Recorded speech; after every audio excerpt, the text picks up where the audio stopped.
In the suffocating silence of an unknown cosmic void, where the very fabric of reality thins to a gossamer veil, have you ever felt a whisper?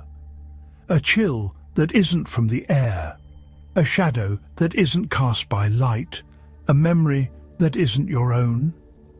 Have you ever sensed the immense, indifferent presence of something ancient, something vast, something utterly alien that slumbers beneath the waves of our conscious world, waiting for the stars to align? For those who have dared to peer into the abyss, for those who seek the thrill of a truth too terrible to bear, there exists a tale penned by the master of cosmic dread himself, H.P. Lovecraft, a tale that reveals the horrifying insignificance of humanity in the face of titanic, elder forces. The Call of Cthulhu. It is a narrative that coils like a serpent around the unsuspecting mind, slowly tightening its grip until the comfortable illusions of sanity shatter, leaving behind only the cold, hard, terrifying realization that we are but fleeting motes in a universe governed by entities beyond our comprehension. Beings whose very existence redefines horror not as a visceral shock, but as a slow, creeping erosion of everything we hold dear.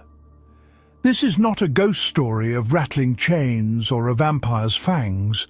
This is an incursion into the primordial, a glimpse behind the curtain of our carefully constructed reality to confront a truth that dwarfs our entire species, a truth that drives men to madness, a truth spoken in the guttural echoing syllables of Funglui Mulwanaf Cthulhu Relia Ugah Nagelftagen.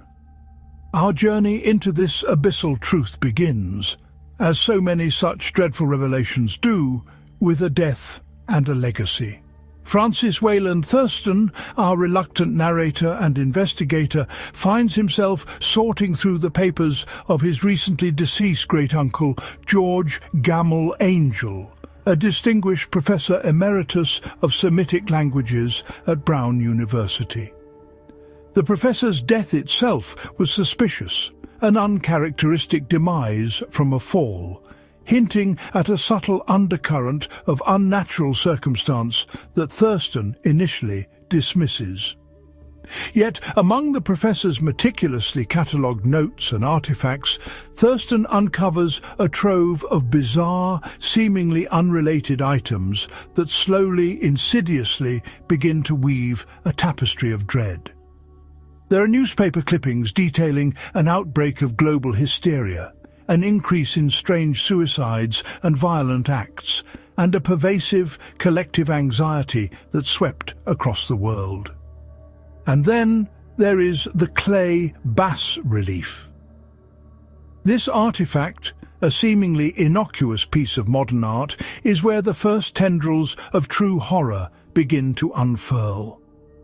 The sculpture, crafted by a young art student named Henry Anthony Wilcox of the Rhode Island School of Design, is a crude yet disturbing representation of a monstrous entity. It is described as a sort of octopus, a dragon, and a human caricature. A pulpy, tentacled head surmounted a grotesque and scaly body with rudimentary wings. But it is not merely the creature's form that disturbs. It is the angles of the piece, the alien geometry that seems to defy all natural laws, twisting the observer's perception, hinting at a dimension of reality where Euclidean principles simply do not apply. Wilcox himself, a sensitive and somewhat eccentric young man, had been plagued by vivid, terrifying dreams during a period of global unrest, dreams he felt compelled to express through his art, describing cyclopean cities and monstrous entities rising from the depths. The professor, intrigued by these dreams and the unsettling sculpture, meticulously documented Wilcox's experiences, noting the peculiar correlation between the student's nocturnal visions and the widespread mental disturbances plaguing the world. Thurston, a man of rational temperament, initially scoffs at the notion, yet the sheer meticulousness of his great-uncle's research, the methodical compilation of seemingly disparate data points, begins to chip away at his skepticism. He cannot shake the feeling that something profoundly disturbing lies buried beneath these academic observations, a lurking terror that transcends mere coincidence. The narrative then plunges deeper into the abyss with the second major section, the tale of Inspector Legrasse. Among Professor Angel's papers, Thurston discovers an old yellowed transcript of a discussion held at a meeting of the American Archaeological Society in 1908. It details the incredible, almost unbelievable account of Inspector John Raymond Legrasse of the New Orleans Police Department. Legrasse, a seasoned officer accustomed to the grim realities of human depravity, recounted his involvement in a truly unprecedented and horrifying case in 1907. He and a squad of officers had ventured into the festering, snake-infested swamps of Louisiana, deep within the tangled bayous, following reports of bizarre rituals and child sacrifices.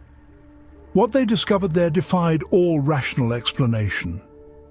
Hidden within the primeval wilderness, a cult of degenerate, inbred individuals, described as half-caste and mulatto devotees, was engaged in a grotesque ritual, chanting in a guttural, non-human language before a grotesque idol. This idol, carved from some unknown dark stone, was an exact replica of the creature depicted in Wilcox's clay sculpture. The chant, a horrifying cacophony of alien syllables, was the aforementioned Finglui Mglwanaf Cthulhu Rillier Wugahnagel Ftagn, which, when translated by a terrified cultist captured during the raid, chillingly meant, "In his house at Rillier, dead Cthulhu waits dreaming."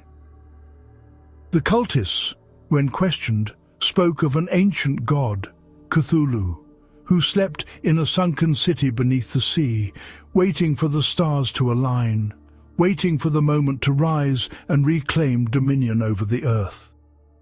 They believed that when Cthulhu awoke, he would usher in an era of cosmic chaos, where humanity would be free from the constraints of morality and reason, able to shout and kill and revel and enjoy themselves in a world reshaped by his alien will.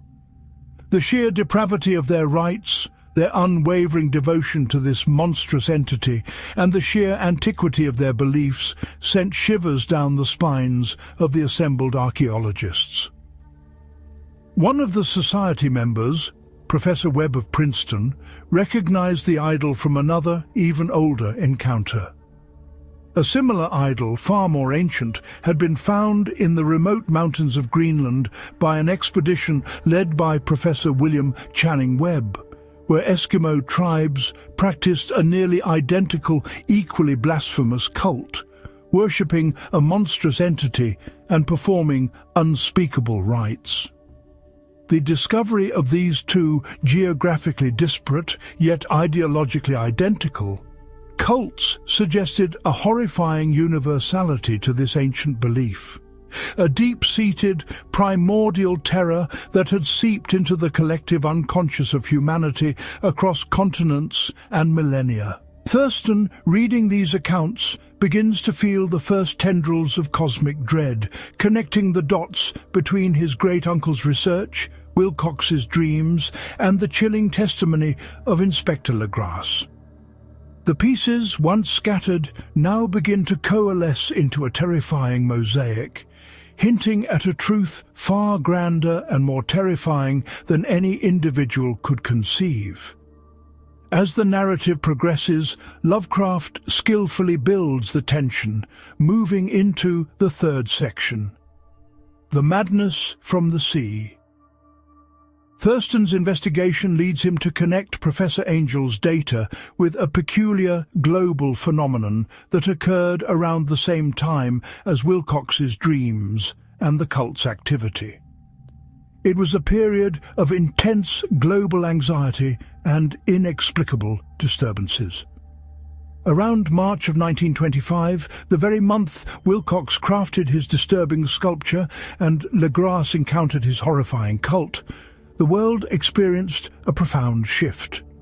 There were widespread reports of strange, vivid dreams, particularly among sensitive individuals, artists, poets, and those of delicate constitution.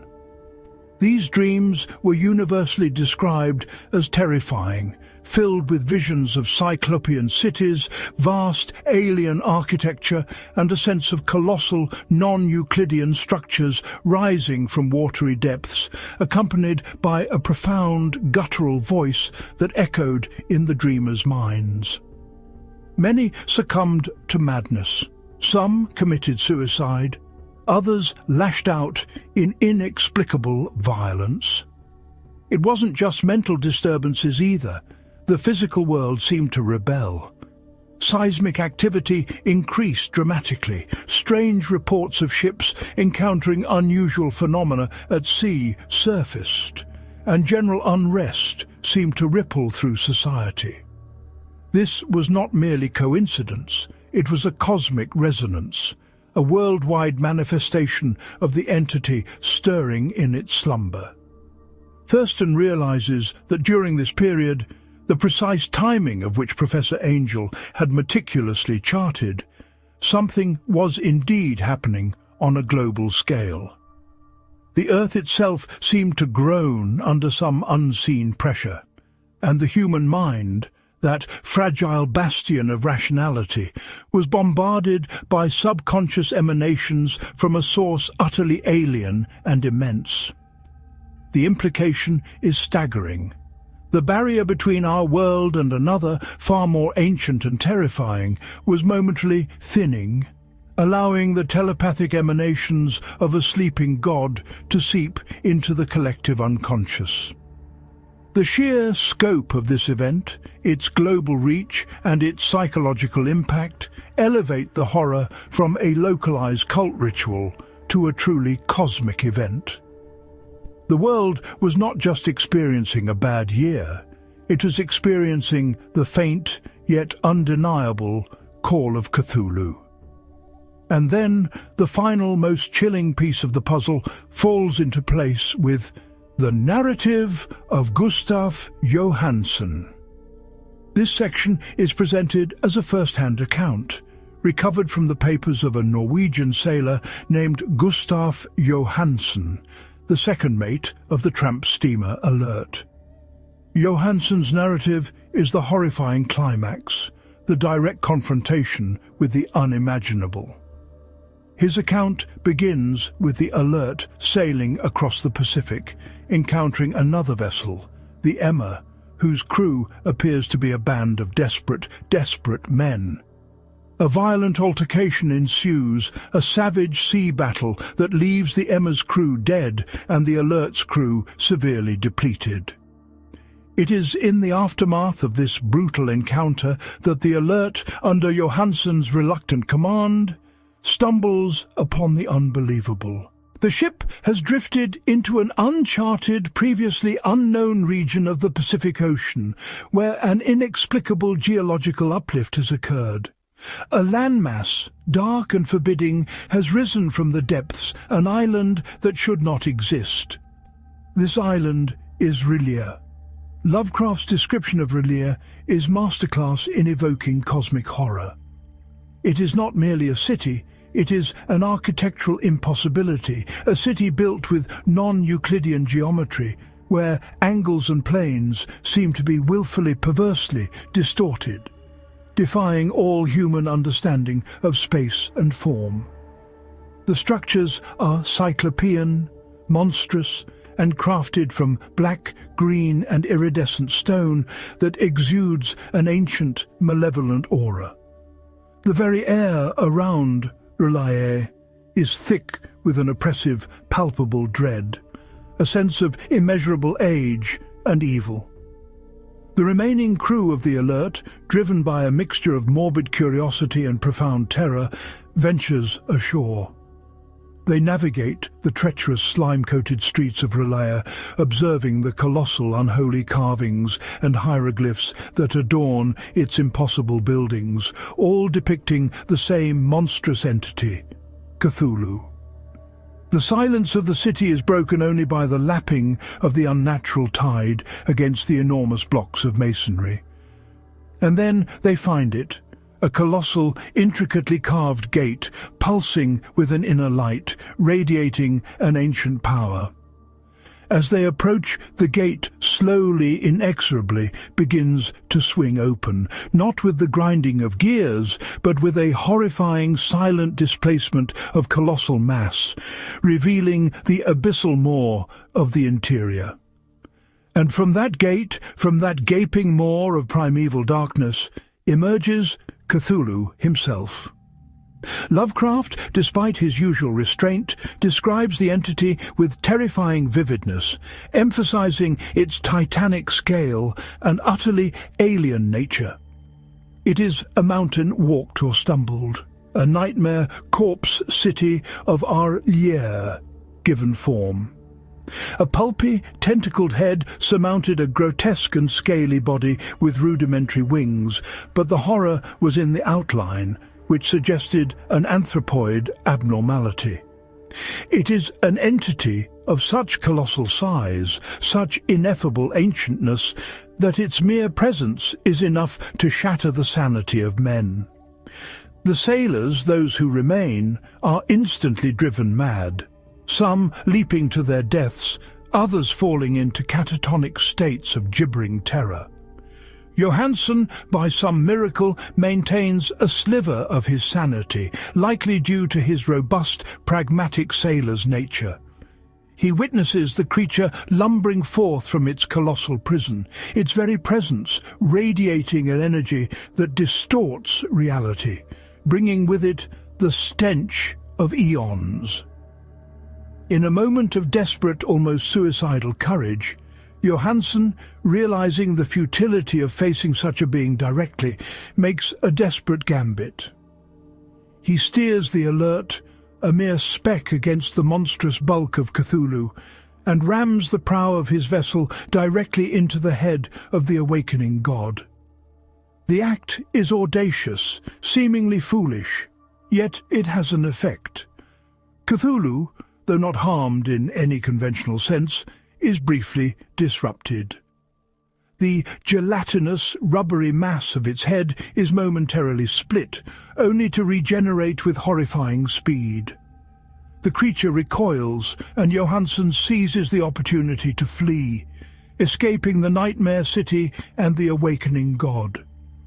He and one other sailor are the sole survivors, the only witnesses to this terrifying resurgence. But the experience irrevocably scars Johansen. He eventually makes it back to port, haunted by what he has seen, unable to share the full extent of his horrifying tale.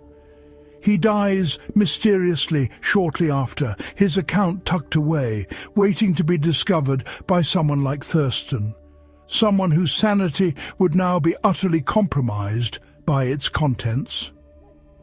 Thurston, having read Johansen's chilling narrative, connects all the disparate threads. The dreams of Wilcox, the cultists of Legrasse, the global hysteria, and the terrifying first-hand encounter of Johansen, they all point to one inescapable, horrifying conclusion. Cthulhu is real. He is not a myth or a superstition. He is a slumbering entity of immense power, an alien god who waits for the stars to be right, for a cosmic alignment that will usher in his return. And his return, as the cultists so gleefully prophesied, means the end of humanity as we know it, a descent into primordial chaos and madness. The professor's death, once dismissed as an accident, now takes on a sinister hue, implying that Angel knew too much, that his relentless pursuit of forbidden knowledge made him a target, or perhaps simply that the proximity to such terrifying truths wore down his very essence, leading to his demise. Thurston himself, now burdened with this unbearable knowledge, feels the inexorable weight of it pressing down upon his own sanity. He knows too much.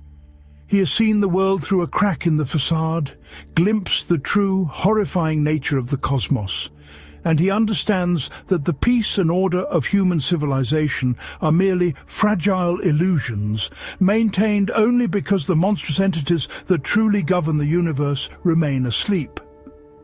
The final, chilling thought that concludes the narrative is one of profound dread and cosmic despair.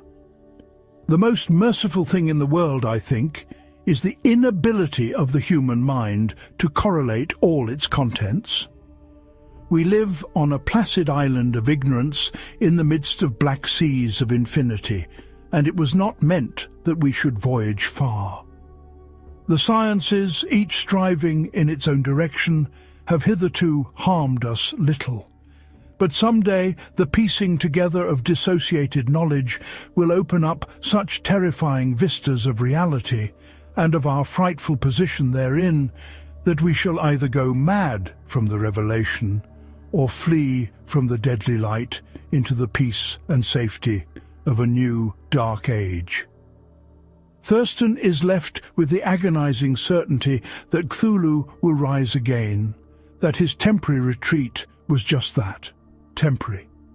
The stars will be right once more, and the slumbering god will awaken, and when he does, humanity's reign will end, not with a bang, but with a whimper of cosmic insignificance swallowed by the cold, indifferent abyss. Now, having walked through the terrifying narrative of the Call of Cthulhu, it is imperative to delve into the profound thematic depths that Lovecraft so masterfully excavates, for this story is far more than a simple monster tale. It is a foundational text of cosmic horror, a chilling philosophical statement on humanity's place in the universe. At its very core lies the theme of cosmic insignificance. Lovecraft systematically dismantles any notion of human exceptionalism or central importance. Cthulhu is not interested in human affairs, nor is he particularly malevolent in a moral sense. He is simply an ancient, colossal entity operating on a time scale and within a cosmic framework utterly beyond our comprehension. His awakening is not about punishing humanity. It is merely an environmental change, like a tidal wave or an earthquake, but on a scale that dwarfs entire civilizations. We are but ants to these elder gods, our triumphs and tragedies less than dust motes in the grand scheme of the universe. This perspective is deeply unsettling because it strips away our anthropocentric comfort blanket, revealing a universe that is vast, uncaring, and populated by entities for whom our existence is utterly irrelevant. The fear here isn't of being attacked, but of being ignored, of discovering that our entire species could vanish without a ripple in the cosmic ocean. Closely intertwined with cosmic insignificance is the theme of forbidden knowledge and madness. In Lovecraft's universe, knowledge is not power, it is poison. The truth about Cthulhu and the Great Old Ones is not something humanity is equipped to handle. Professor Angel's diligent research, Wilcox's sensitive artistic nature, Legras's grim discovery, and Johansson's direct encounter, each step closer to the truth brings them closer to the precipice of madness or death. The human mind, adapted for a relatively stable, comprehensible world, cannot process the implications of non-Euclidean geometry, the sheer scale of Cthulhu, or the terrifying reality of ancient, slumbering gods. The mind breaks either through vivid, terrifying dreams that mirror the cosmic call, or through direct exposure that shatters all preconceived notions of reality. Thurston himself, by piecing together the fragments, feels his own sanity fraying. The horror isn't just what Cthulhu is, but what knowing about him does to you. It's a fundamental assault on the very mechanisms of human thought and perception. The story suggests that there are truths so profound and so alien that they are best left buried, for their revelation leads not to enlightenment, but to irreversible mental collapse. The ancient gods and elder evils themselves are a central thematic pillar. Cthulhu is not a demon from hell, nor a creature from another planet in the conventional sense. He is a great old one, a member of a pantheon of primeval entities that existed long before humanity, who ruled the earth in epochs almost unimaginable. They are not supernatural in the sense of ghosts or vampires, but rather hypernatural entities whose existence operates on different physical laws, from different dimensions and with different forms of consciousness. Cthulhu's slumber in R'lyeh is not a captivity, but a dormant state, a waiting period until the stars are right. This concept emphasizes the cyclical nature of cosmic time, where humanity's brief reign is but a blink in the eye of these immortal beings. The gods are not benevolent or malevolent by human standards. They are simply other.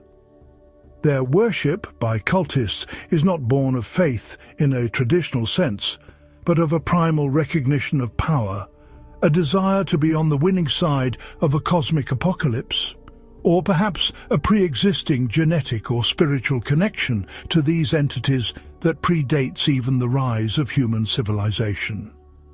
The cultist chant isn't prayer, it's a declaration of cosmic alignment, a welcoming of the inevitable.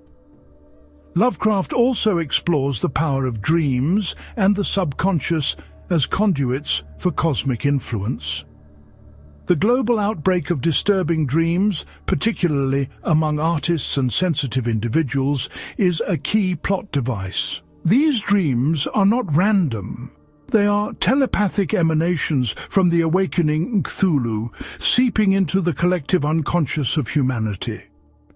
This suggests that our minds are not entirely our own, that there are deeper, more primal layers of consciousness susceptible to outside, alien influence. The dreams serve as a precursor, a warning, and a slow, insidious preparation for Cthulhu's eventual return. They show how thin the veil between the conscious, rational world and the vast, chaotic reality of the cosmos truly is. It's a terrifying thought that even in our sleep we are not safe from the whispers of the void. Finally, the theme of the fragility of civilization is starkly presented. The global hysteria, the inexplicable outbreaks of violence and madness, the psychological impact of Cthulhu's call, all demonstrate how easily the meticulously constructed edifice of human society can crumble when confronted with a truly cosmic threat. Our laws, our social norms, our scientific understanding, our very sanity, all are shown to be delicate constructs, mere illusions maintained only in the absence of overwhelming existential horror. When Cthulhu stirs, the veneer of civilization begins to peel away, revealing the underlying chaos and primal urges that lurk within humanity. The cultists in their depraved worship represent a regression, an embracing of the barbarism that awaits when the old gods return and the constraints of reason are lifted. This provides a terrifying vision of an apocalypse not just physical, but spiritual and psychological, where humanity is reduced to screaming, reveling animals under the indifferent gaze of an awakening god. Lovecraft's literary style, so distinctive and influential, is also on full display in The Call of Cthulhu. He masterfully employs archaic language, pervasive dread, and a slow, escalating reveal to construct his narrative. His prose is often dense, laden with adjectives and adverbs that paint a vivid, if often unsettling picture without resorting to explicit gore.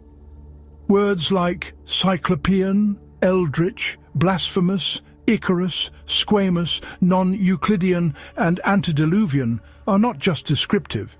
They are incantations, designed to evoke a sense of immense age, alienness and unspeakable horror.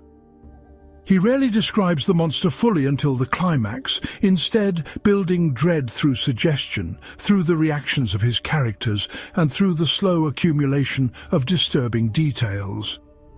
The horror in Lovecraft is often intellectual, a terror of comprehension rather than simply a fear of being eaten. The pacing is deliberate, methodical, mirroring the academic inquiry of Professor Angell and Thurston, leading the reader step by agonizing step towards an unbearable truth. The narrative voice, often presented through academic papers, diary entries, or recovered manuscripts, lends an air of objective, albeit terrified, documentation, enhancing the verisimilitude of the impossible events. The Call of Cthulhu is not just a story. It is a seminal moment in horror fiction, establishing what would become known as the Cthulhu mythos. This tale introduced the very concept of the Great Old Ones and their cosmic indifference, laying the groundwork for a vast shared universe of ancient alien horrors that other writers, both during Lovecraft's lifetime and long after, would contribute to. It profoundly influenced countless authors, filmmakers, artists, and game designers, shaping modern horror by shifting its focus from the supernatural to the cosmic, from jump scares to existential dread. Its impact is visible across popular culture, from direct adaptations to subtle homages, forever changing how we perceive fear and the unknown. Without the Call of Cthulhu, the landscape of horror would be unimaginably different, lacking the profound existential terror that comes from realizing humanity is not alone, and worse, is utterly insignificant. It is a story that, once read, forever alters one's perception of the dark corners of the universe, and indeed, the dark corners of the human mind. In contemplating the enduring power of the Call of Cthulhu, one cannot help but return to that initial whisper of dread, that chilling sense of a lurking presence beyond our understanding. Lovecraft's genius lies not just in inventing a creature, but in crafting a mythology so potent, so deeply unsettling, that it resonates with primal fears embedded within the human psyche. The story serves as a stark reminder of our fragility, a cautionary tale against the hubris of believing ourselves masters of the universe. It encourages us to look up at the stars, not with wonder, but with a profound, terrifying humility, acknowledging that what lies beyond our perception might not be benevolent or even malevolent, but simply terrifyingly there, waiting. The call itself is not a physical sound.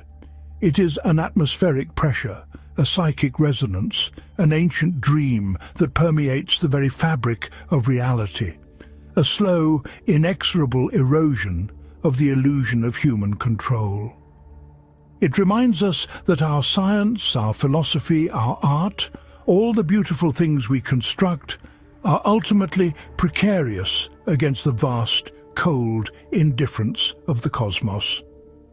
Cthulhu sleeps, but he is not gone.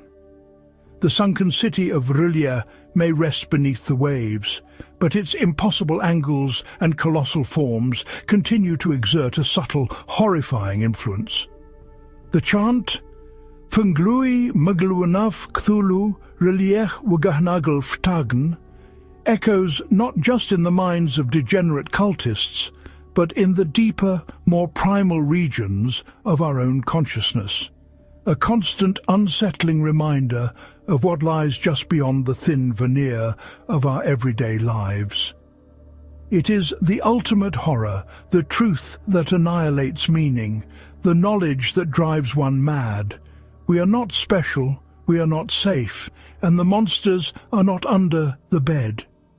They are ancient, indifferent, and waiting for the stars to be right. If you found yourself drawn into the abyssal depths of this cosmic horror, if the chilling implications of Cthulhu's existence have sent shivers down your spine, then consider giving this video a like. And if the thought of exploring more of Lovecraft's terrifying visions and the wider world of cosmic dread appeals to your own taste for forbidden knowledge, be sure to subscribe to this channel for more videos that delve into the unspeakable truths of the mythos and beyond.